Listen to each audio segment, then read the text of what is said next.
Hello everyone, welcome to aptitude jab. ये हमारा permutation combination का सेकंड पार्ट है। पहले पार्ट में हमने बेसिक्स देखे थे, परम्यूटेशन कॉम्बिनेशन क्या होता है और बेसिक प्रॉब्लम्स किस तरह से सॉल्व करते हैं। ठीक है, तो हमने देखा था कि कॉम्बिनेशन होता है सिलेक्शन और परम्यूटेशन का मतलब होता है अरेंजमेंट, और इसमें ऑर्डर इंपॉर्टेंट होता है। ठीक है? आज इसमें हम कुछ और चीज देखेंगे। पहली चीज है सर्कुलर परम्यूटेशन। सर्कुलर परम्यूटेशन क्या होता है? जैसे मान लो 5 लोगों को हमने सर्कल में बैठाना है। ठीक है, तो A B C D E suppose एक अरेंजमेंट है। अगर हम लाइन में बिठाते तो हम कहते थे कि n फैक्टोरियल। अगर मान लो हम इन्हें इस तरह से बिठा दें ए बी सी डी ई, अब ये दोनों क्या हैं? ये दोनों सेम है। ठीक है, आपका होगा कि यहाँ पे ए था, यहाँ पे डी है, बट ये वही चीज, ये एक जैसी चेयर है ना, एक जैसी चेयर है। तो बस अगर आप इसे घुमा दोगे टेबल को तो ऑर्डर तो वही रह रहा है। तो इसलिए क्या होता है कि यहाँ पे 5 केस ऐसे बनेंगे, एक A B C D E, A B C D E, A यहाँ से स्टार्ट करते हुए यहाँ से और यहाँ से, तो 5 सिमिलर केस बनेंगे। ठीक है, आप कैसे भी बिठाओ, आपके 5 सिमिलर केस बनेंगे। तो हमें लीनियर में कितने वेज होते थे? 5 फैक्टोरियल वेज होते थे। 5 फैक्टोरियल को 5 से डिवाइड कर दोगे तो क्या हो जाएगा? 5 इंटू 4 फैक्टोरियल अपॉन 5, यानी कि 4 फैक्टोरियल। तो हमारे नंबर ऑफ अरेंजमेंट्स हो जाते हैं n माइनस 1 फैक्टोरियल। तो अगर हमसे पूछा है कि 6 लोगों को टेबल में अरेंज करना है तो उसके कितने वेज हो जाएंगे? 5 फैक्टोरियल, यानी कि 120 वेज हो जाएंगे। तो ये होता है हमारा सर्कुलर परम्यूटेशन। अब इसमें दूसरा क्या केस आता है? जब एंटी क्लॉकवाइज और क्लॉकवाइज डिफरेंट नहीं होते हैं। जैसे ये कहाँ के केस में होता है? नेकलेस वगैरह के केस में होता है। ठीक है, अब क्या है कि जैसे ये है, ये तो इंसान है। ठीक है, अगर मैं कहूंगा कि ए बी सी डी ई बैठे हैं और दूसरा केस लूंगा ए बी सी डी ई बैठे हैं। ठीक है? तो इसमें क्या होता है? इसमें ये फर्क है क्योंकि ये इसमें इसकी राइट साइड में ई बैठा था, यहाँ पे लेफ्ट में ई बैठा है। ठीक है, पर इसमें राइट साइड में बी आ गया और इसमें लेफ्ट में ई आ गया। तो ये केस फर्क है। लेकिन अगर मान लीजिए हमारे पास एक नेकलेस है, उसमें हमारे पास अलग अलग, जैसे एक जैसे हमारे पास उसमें मोती लगे। अगर आप इसको उल्टा करके रख दोगे, इसी इसी नेकलेस को अगर आप उल्टा करके रखोगे तो क्या होगा कि कोई फर्क नहीं पड़ेगा। ठीक है, वो उसको आप उल्टा सीधा एक जैसा मान सकते हो। इंसानों को आप उल्टा नहीं कर सकते। तो इसमें क्या हो जाता है? इसमें 2 से और डिवाइड कर देते हैं। अगर जैसे कहा है कि 10 बीड्स है नेकलेस में, तो उसे अरेंज करने के तरीके हो जाएंगे 9 फैक्टोरियल अपॉन 2, क्योंकि अगर आप इसे ऊपर नीचे कर दोगे तो सेम केस बनेगा। ठीक है, अब एक होता है कॉन्सेप्ट डीरेंजमेंट का। डीरेंजमेंट का मतलब क्या होता है कि अगर आपकी कोई भी चीजें आपने किसी ऑर्डर में रखी हैं, उसमें से सारी गलत हो जाए। जैसे मान लो कि ए को x जाना है, बी को y जाना है और सी को z जाना है। ठीक है, अगर ये सारे अपनी जगह से गलत जगह चले जाएं तो उसे कहेंगे डीरेंजमेंट। तो सपोज ए चले जाए y में, बी चले जाए z में और सी चले जाए x में, या फिर ए चले जाए z में, बी चले जाए y में और सी चले जाए x में। ठीक है, तो ये हो गया हमारा डीरेंजमेंट, कि इसमें सब अलग अलग जगह जो ओरिजिनल से हैं सारे गलत हो जाएं तो उसे डीरेंजमेंट कहते हैं। ठीक है, अच्छा, इसका फॉर्मूला होता है ये। अब n factorial upon n minus 1 factorial, ये तो जीरो ही हो जाएगा। ठीक है, चलिए अगर मान लो एक आपको क्वेश्चन दिया है कि 5 लोग हैं, उन्हें 5 गिफ्ट देने हैं। अगर आपने 5 लोगों को 5 गिफ्ट देने और सारे गिफ्ट रॉन्ग हो गए, तो इसके कितने तरीके होंगे? तो ये हमारा ये फॉर्मूला था, यहाँ पे पुट कर देंगे। अब ये तो जीरो हो जाते हैं तो इसे यहाँ से काउंट कर लेंगे। 5 factorial upon 2 factorial minus 5 factorial upon 3 factorial plus 5 factorial upon 4 factorial minus 5 factorial upon 5 factorial. ठीक है, 5 फैक्टोरियल होता है हमारा 120 अपॉन 2, माइनस 120/6 प्लस 120/24 माइनस 120/120 हो जाएगा 60 माइनस 20 प्लस 5 माइनस 1, तो 44 तरीके हो जाएंगे। 44 ऐसे तरीके हैं कि इनमें से सारे गिफ्ट गलत लोगों के पास चले जाएंगे, एक भी सही के पास नहीं जाना है। ठीक है, तो इसका एक फॉर्मूला होता है, ये तो फॉर्मूला है और इसकी वैल्यूज होती हैं स्टैंडर्ड वैल्यू है, तो आप यहाँ तक याद कर सकते हैं। 7 से ऊपर हार्डली कोई पूछेगा, 6 तक भी याद हो जाए तो काफी है। तो जैसे 5 का डी अरेंजमेंट होता है 44, 3 का डी अरेंजमेंट होता है 2। अगर एक है तो वो गलत हो ही नहीं सकता। अगर मान लीजिए एक आदमी को x को y जाना है तो वही जाएगा, तो वो गलत नहीं होगा। दो लोगों में एक चांस है गलत होने का। मान लो x को y जाना था और a को b जाना था। ठीक है, अगर x चले जाता है b में और a चले जाता है y में, तो एक तरीका है जिससे ये गलत हो सकता है। और 3 वाला भी हमने काउंट करा था। तो बड़े नंबर्स का हमें काउंट करने की जरूरत नहीं है, ये फॉर्मूला याद रखने हैं। ठीक है, ये वैल्यूज याद रखनी है। तो ये था डी अरेंजमेंट। अब कुछ प्रॉब्लम्स देखते हैं, थोड़ी सी एडवांस प्रॉब्लम्स जो हमने पिछली बार नहीं की थी। तो क्वेश्चन है, from a group of 7 men and 6 women, 5 persons are to be selected to form a committee so that there are at least 3 men in the committee. ठीक है, in how many ways can it be done? तो last time हमने क्या किया था, जिसमें एक direct selection होता है। हमने कहा कि 5 लोग हैं, 5 मेन हैं और 4 वुमेन है, उसमें से 3 मेन सेलेक्ट करने हैं। अब यहाँ पे क्या करना है, यहाँ पे हमें कम से कम वाली कंडीशन दी है। कभी कम से कम हो सकता है या ज्यादा से ज्यादा हो सकता है। ठीक है, कम से कम हमें 3 पुरुष सेलेक्ट करने हैं। तो हमारे पास केसेस बनेंगे।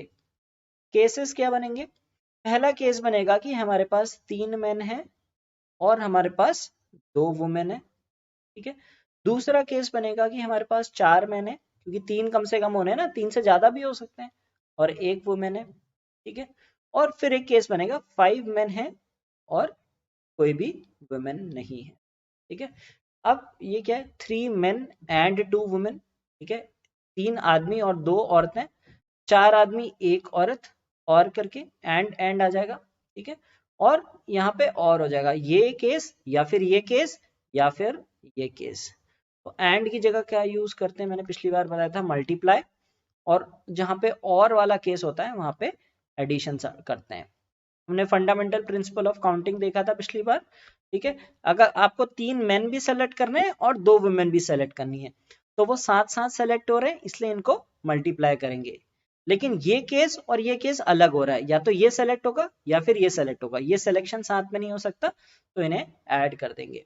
अब 3 मेन सेलेक्ट करने हमें 7 मेन में से, तो 7c3 into 6c2 plus 7c4 into 6c1 plus 7c5 into 6c0। 7 3c कितना हो जाएगा, 7 into 6 into 5 into 4 factorial upon 3 factorial into 4 factorial. ठीक है, 3 फैक्टोरियल होता है 6, 35। और 6c2 क्या होता है, nc2 क्या होता है, n-1/2, तो मतलब 6 इंटू 5/2 यानी कि 15। 7c4 7c3 के बराबर होगा, यानी कि 35 ही रहेगा। और कोई भी c1 होता है, मतलब 6c1 6 आ जाएगा। 7c5 हो जाएगा 7c2 के बराबर, क्या आ जाएगा 7 इंटू 6/2 यानी कि 21।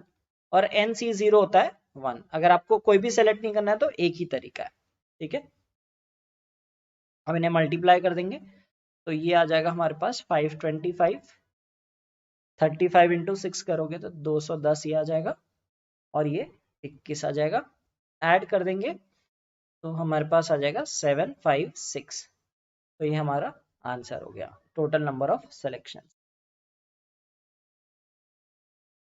चलिए, अब ये वो था कॉम्बिनेशन पे, जब हमें केसेस वाइज सेलेक्ट करना है। ठीक है, अब हमें क्या करना है, ये क्वेश्चन कह रहा है find the number of ways in which 6 men and 4 women can arrange themselves in a row so that none of the women is together. ठीक है, अब हमने पिछली बार क्या देखा था, पिछली बार हमने टुगेदर और नॉट टुगेदर वाले केस में देखा था, उसमें 2 लोग थे, वो साथ में थे, मतलब जैसे हम कहते हैं कि वो साथ में हैं, या फिर वो कोई 2 हैं वो साथ में नहीं है। अब यहाँ पे 4 वुमेन है, उन्हें सेपरेट करना है, ठीक है। अगर 2 लोगों को सेपरेट करना होता तो आसान होता है, पहले एक ले लो कि टोटल अरेंजमेंट और उन 2 को अलग से साथ लेके सब्ट्रैक्ट कर दो। लेकिन यहाँ पे कह रहा है कि none of the women is together. तो हम क्या करते हैं ऐसे केस में, पहले हम क्या करेंगे, आदमी को बिठा देंगे। कितने लोग हैं, 6 मैन है, तो 1 2 3 4 5 और 6, 6 मैन हो गए।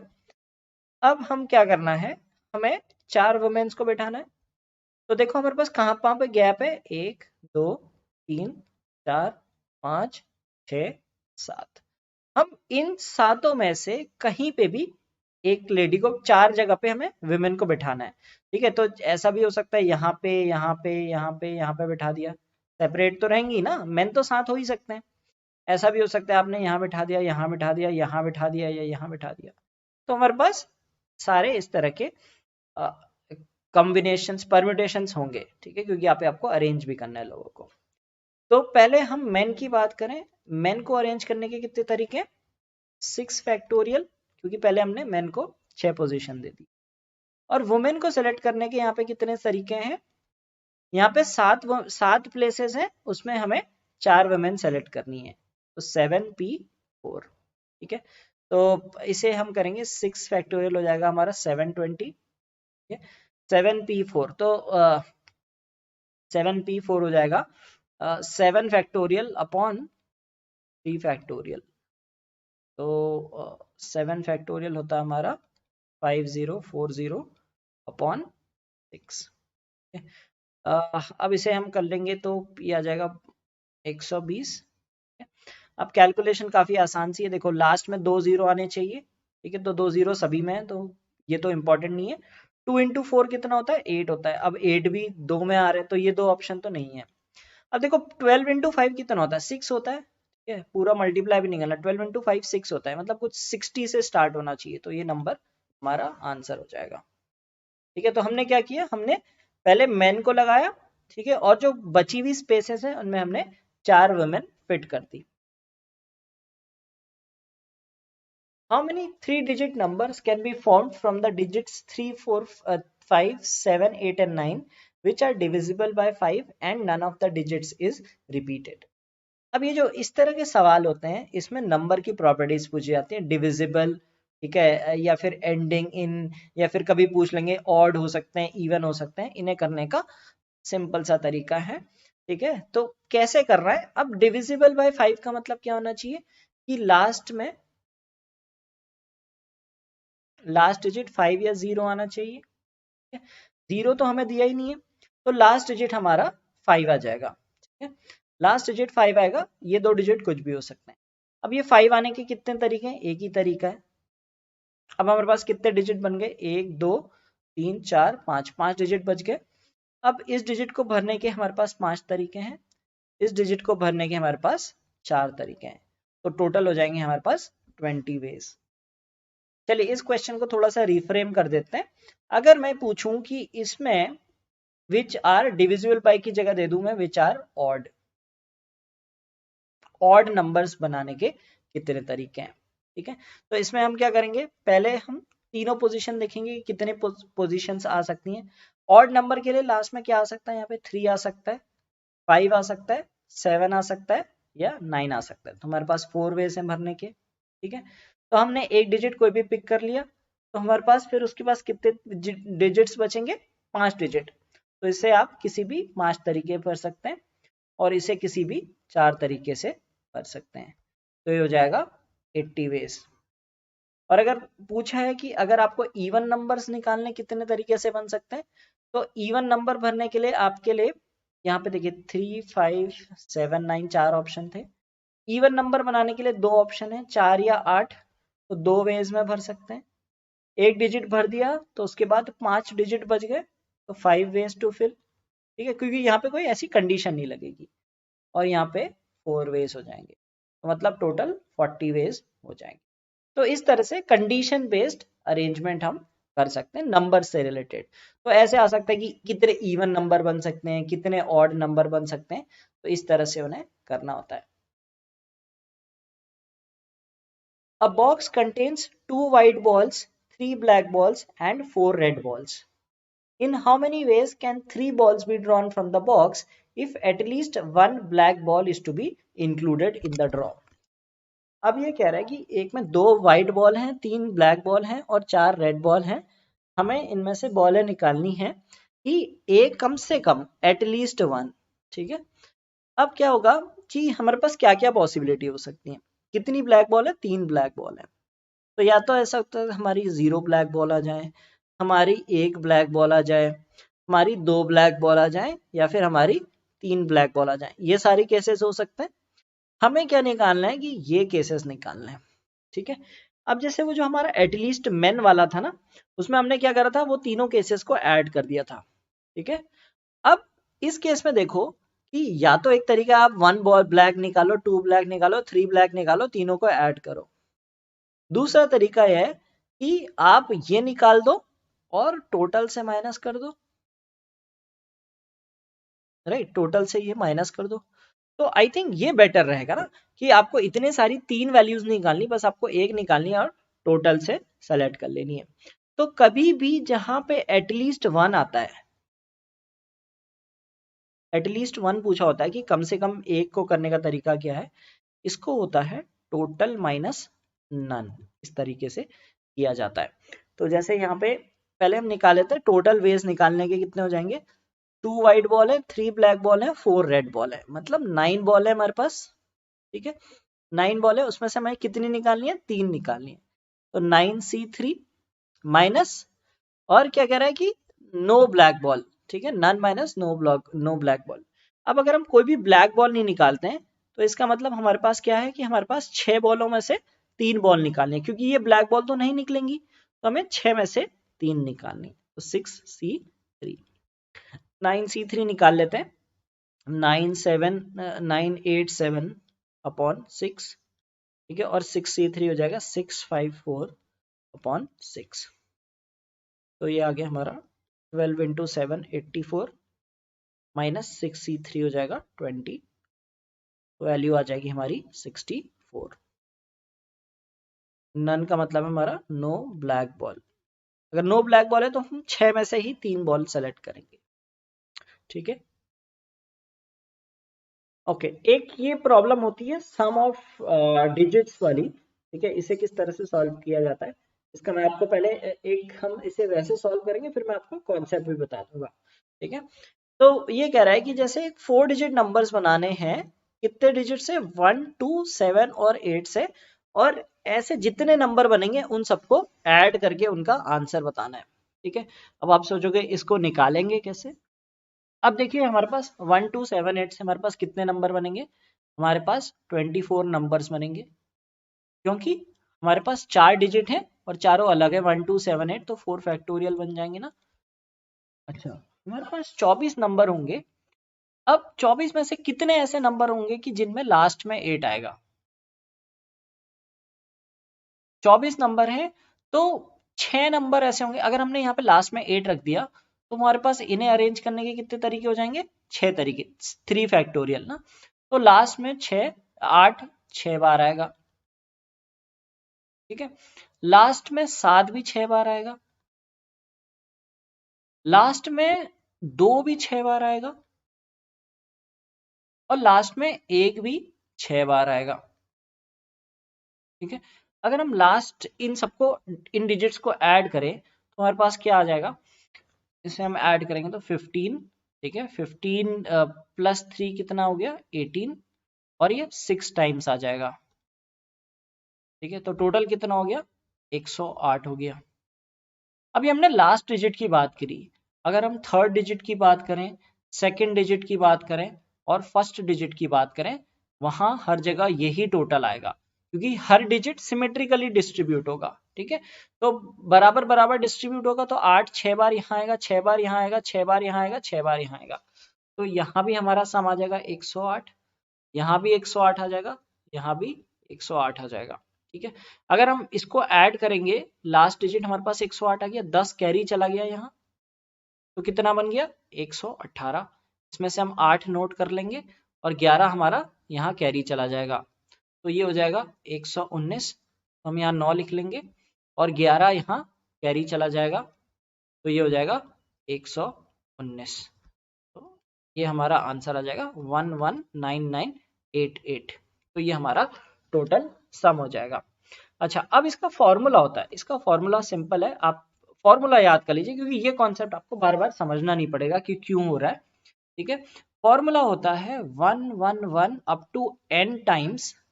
ठीक है, जितने आपके डिजिट्स हैं, जैसे यहाँ पे 4 डिजिट्स है तो यहाँ पे 4 हो गया। ठीक है, इंटू n-1 फैक्टोरियल। ठीक है, n-1 फैक्टोरियल क्यों किया, क्योंकि यहाँ पे जैसे 4 था तो 6 टाइम्स रिपीट हो रहा था, into some of digits.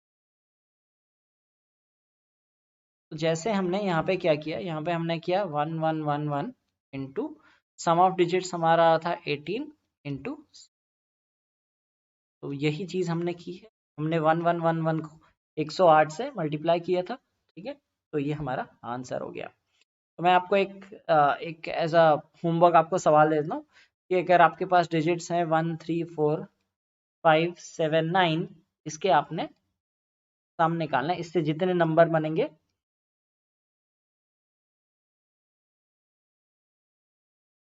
Some of all possible 6 digit number आपको काउंट करना है। तो आप इसे निकाल के कमेंट्स में बताइए आपका आंसर क्या है। आप सीधे फॉर्मूले में वैल्यू पुट करके आंसर निकाल सकते हैं।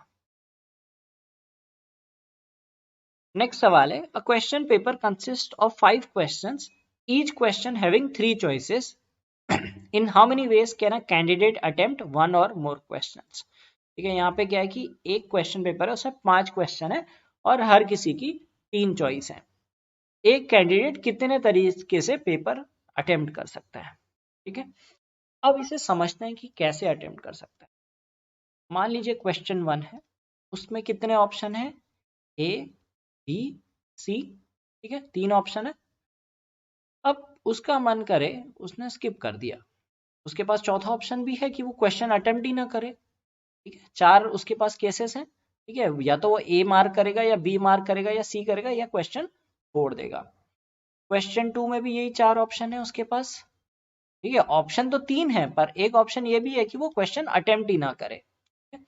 ऐसे ही क्वेश्चन 3, क्वेश्चन 4 और क्वेश्चन 5, तो उसके पास 5 क्वेश्चन है।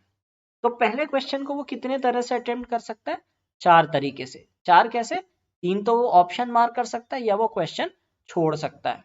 ठीक है, ऐसे दूसरे क्वेश्चन को 4 तरीके से कर सकता है, तीसरे क्वेश्चन को भी, चौथे क्वेश्चन को भी और पांचवें क्वेश्चन को भी। तो 4 की पावर 5 होता है 1024।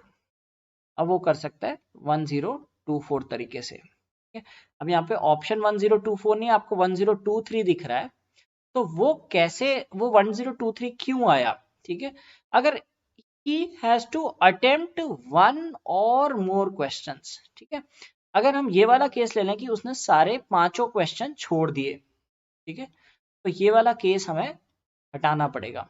अगर वो 5 क्वेश्चन छोड़ देता है तो वो कोई भी 0 अटेम्प्ट कर रहा है ना, हमें निकालना है कि अटेम्प्ट 1 और मोर क्वेश्चन, एक या एक से ज्यादा क्वेश्चन। तो ये एक केस हो जाएगा। तो हमारे पास टोटल 1024 केस हैं, उससे हमने एक माइनस कर दिया तो हमारा आंसर आ गया 1023। ठीक है, तो इस तरह से इस सवाल को करते हैं। 3 fair dice are rolled. What is the number of possible outcomes such that at least one dice shows the number 6? 3 पासे फेंके और हमें बताना है कि कम से कम एक पासे में 6 आना चाहिए। ऐसे कितने तरीके हैं। ठीक है, अब देखो, अब यहाँ पे एटलीस्ट 1 कहा था ना, तो एटलीस्ट 1 का मैंने क्या बताया था, ऑल माइनस नन वाला केस हम ले लेते हैं। ठीक है, अब पहले सारे पासे में कितने तरह से चीजें आ सकती है। पहले पासे में 6 नंबर आ सकते हैं, दूसरे पासे में भी 6 नंबर आ सकते हैं, तीसरे पासे में भी 6 नंबर आ सकते हैं। तो हमारे पास 216 तरीके से नंबर आ सकते हैं।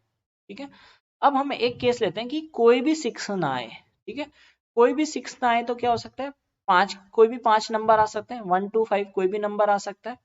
ठीक है, पासा फेंकोगे तो 6 हमारे पास आउटकम आता है, 1 2 6 कुछ भी आ सकता है, 1 2 6 1 2 6। अगर हम कह रहे हैं 6 नहीं आना चाहिए तो 1 2 5 कोई भी नंबर आ सकता है, 5 तरीके हैं। फिर 1 2 5 लाने के 5 तरीके हैं, 1 2 5 लाने के 5 तरीके हैं। तो क्या हो गया, ये माइनस ये, आंसर आ जाएगा 91। तो 91 तरीके ऐसे हैं जिसमें कम से कम एक 6 तो आएगा ही आएगा। ठीक है, देखो कोई भी 6 ना आने का तरीका क्या कि सारे में 1 से लेके 5 तक के बीच में ही नंबर आए, तो हमने कैलकुलेट कर दिया।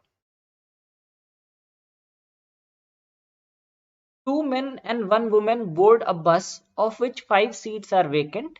One of these 5 seats is reserved for ladies. A woman may or may not sit on the seat reserved for ladies. In how many different ways can the 5 seats be occupied by these passengers? अब ये कह रहा है कि दो आदमी और एक औरत एक बस में चढ़ते हैं जिसमें 5 सीटें खाली हैं, उसमें से एक महिला की सीट है। ठीक है, अब महिला के पास ये ऑप्शन है कि वो सीट में बैठे, वाली सीट में बैठे या ना बैठे। ठीक है, उसके पास चॉइस है, पर आदमी उसमें नहीं बैठ सकते। आपने देखा होगा कई बार ऐसी होता है सीट में कि महिलाओं के लिए आरक्षित, तो महिला बैठ सकती है, महिला दूसरी सीट में भी बैठ सकती है, पर आरक्षित सीट में सिर्फ महिला बैठेगी। तो हमारे पास इसमें क्या बनेगा कि 2 केस बनेंगे।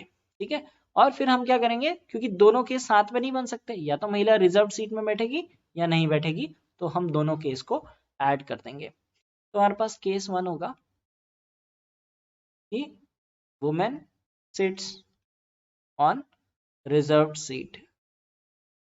ठीक है, अगर वो आरक्षित सीट में बैठती है तो हमारे पास कितने वेज होंगे, तो वो देखो 1 2 3 4 5 सीट है, ये वुमेन सीट है, तो वुमेन यहाँ बैठ गई। ठीक है, अब हमारे पास कितने लोग बचे, 2 मैन बचे हैं और 4 सीटें बची, तो पहला आदमी कोई भी 4 सीट ले सकता है।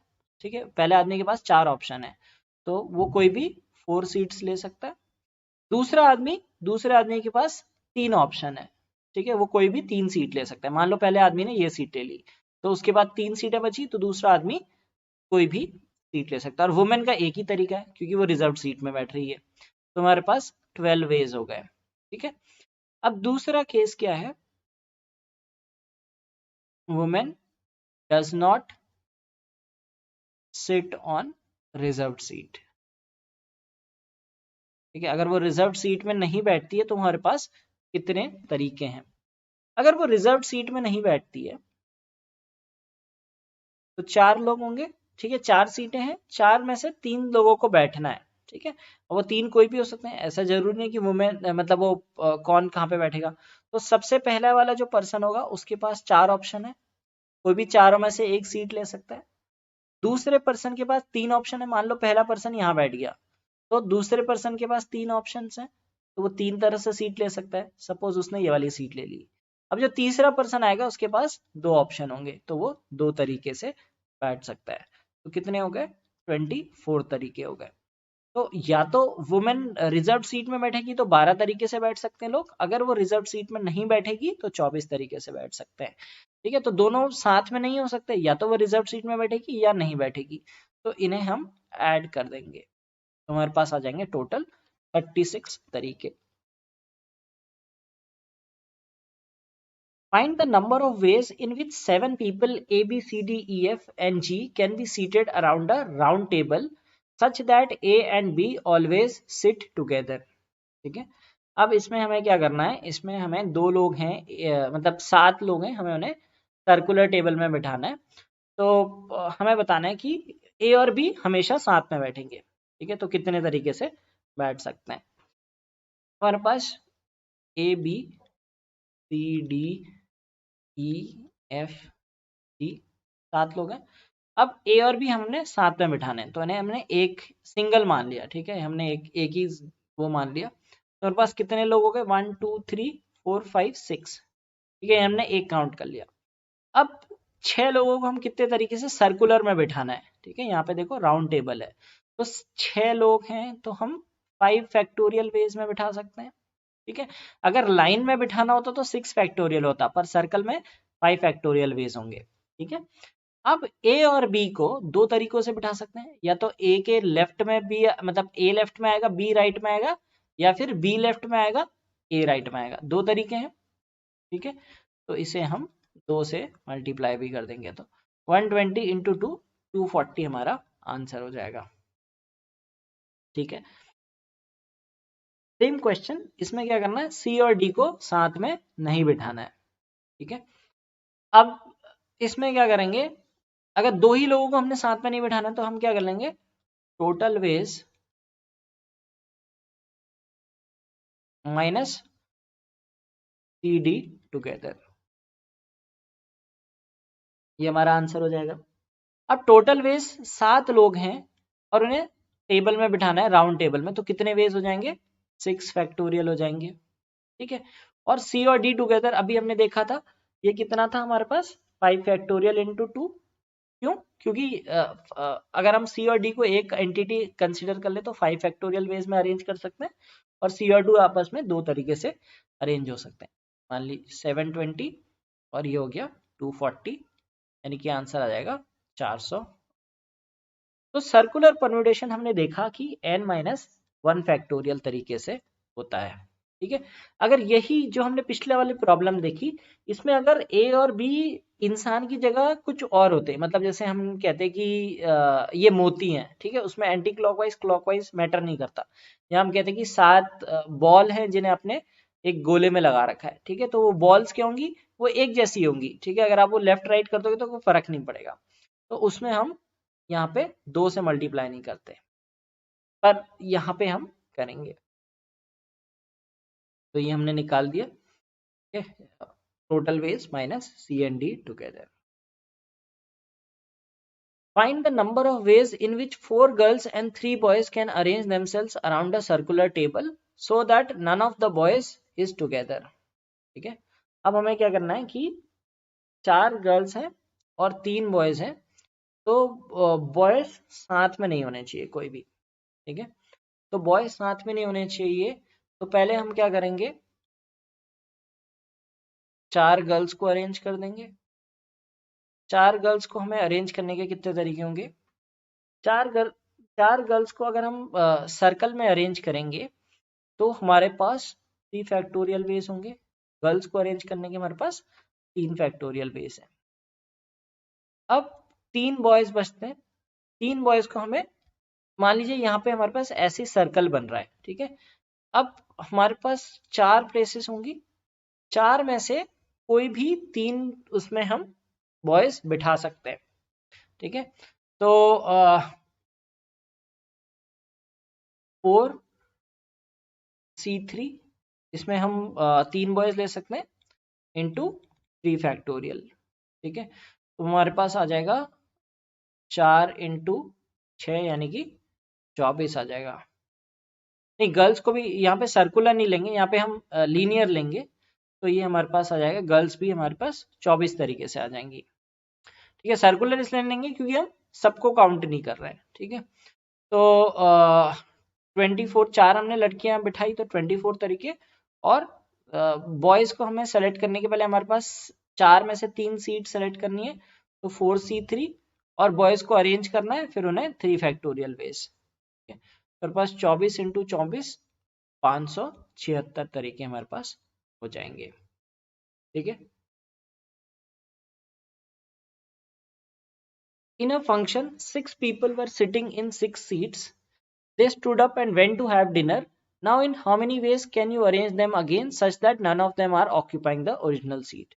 अब ये क्या प्रॉब्लम है, ये प्रॉब्लम है हमारी डीरेंजमेंट की। डीरेंजमेंट मैंने आपको स्टार्टिंग में बताया था कि डीरेंजमेंट क्या होता है, जब अगर सारे लोगों की पोजीशन चेंज हो जाती है।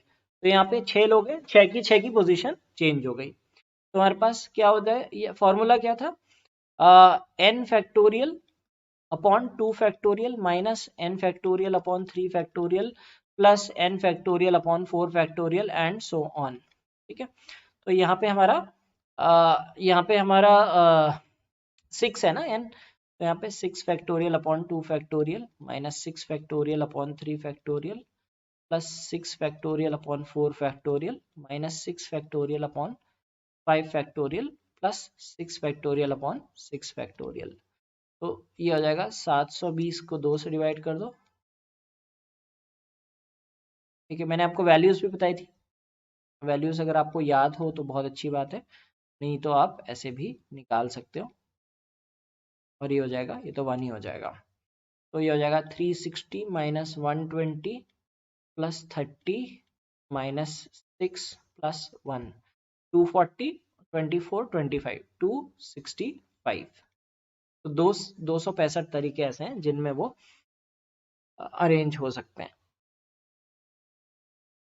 Next question, in how many ways can you put 7 letters into their respective envelopes such that exactly 3 go into the right envelope? ठीक है, हमारे पास 7 एनवेलप हैं, 7 लेटर्स हैं, उनमें से 3 सही एनवेलप में जाने चाहिए। अब ये थोड़ा सा डिफिकल्ट हो जाता है। ठीक है, अब डिफिकल्ट इस तरह से हो गया कि 7 में से 3 जाना चाहिए। अब कैसे होगा, पहले हम क्या करेंगे, कोई भी 7 में से 3 सेलेक्ट कर लो।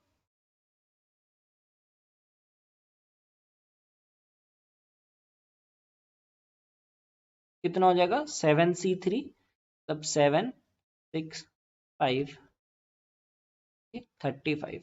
ठीक है, अब ये क्या है कि ये 35 तो सही एनवेलप में जा रहे हैं, तो इन्हें अरेंज करने का कितने तरीके हो जाएंगे, 35 वेज, क्योंकि ये एक ही तरीका है ना, ये सही जा रहे हैं तो एक ही तरीके से सही जा सकते हैं, तो 35 वेज से सही चले गए।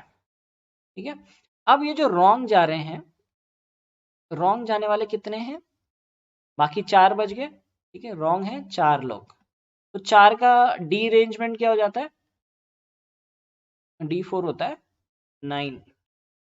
4 factorial upon 2 factorial minus 4 factorial upon 3 factorial plus 4 factorial upon 4 factorial करके देख लो, 12 माइनस 4 प्लस 1 यानी कि 9।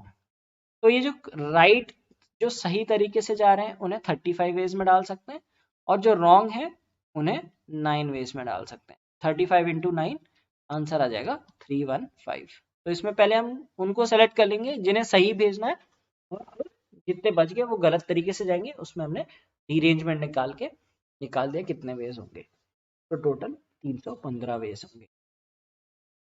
ठीक है, तो ये हमारा चैप्टर था परम्यूटेशन कॉम्बिनेशन पे, इसमें हमने थोड़ी एडवांस प्रॉब्लम्स देखी। और इस चीज में एक चीज ध्यान रहे कि परम्यूटेशन कॉम्बिनेशन थोड़ा सा टिपिकल सा टॉपिक बन जाता है, बट इसके बेसिक्स एक बार आप सीख लो, पर बहुत ज्यादा प्रैक्टिस की जरूरत नहीं है। देखो, आपको पेपर पास करना है ना, आपको 100% स्कोर तो लाना नहीं है। ठीक है, तो अगर आपको ये टॉपिक बहुत डीपली समझ में नहीं आता, क्योंकि बहुत तरह की वेराइटीज हो सकती हैं। ठीक है, मैंने तो आपको यहाँ पे बता दिया डी अरेंजमेंट वगैरह क्या होता है, अगर आप नहीं भी पढ़ोगे कोई फर्क नहीं पड़ता, बहुत कम चांसेस हैं कि ये सवाल एग्जाम में पूछा जाए। ठीक है, तो जो चीजें आपको आ सकती हैं, ठीक है, वेल एंड गुड, क्योंकि ये बहुत कॉम्प्लिकेटेड भी हो जाता है, तो इस पर बहुत ज्यादा एफर्ट मत डालिए।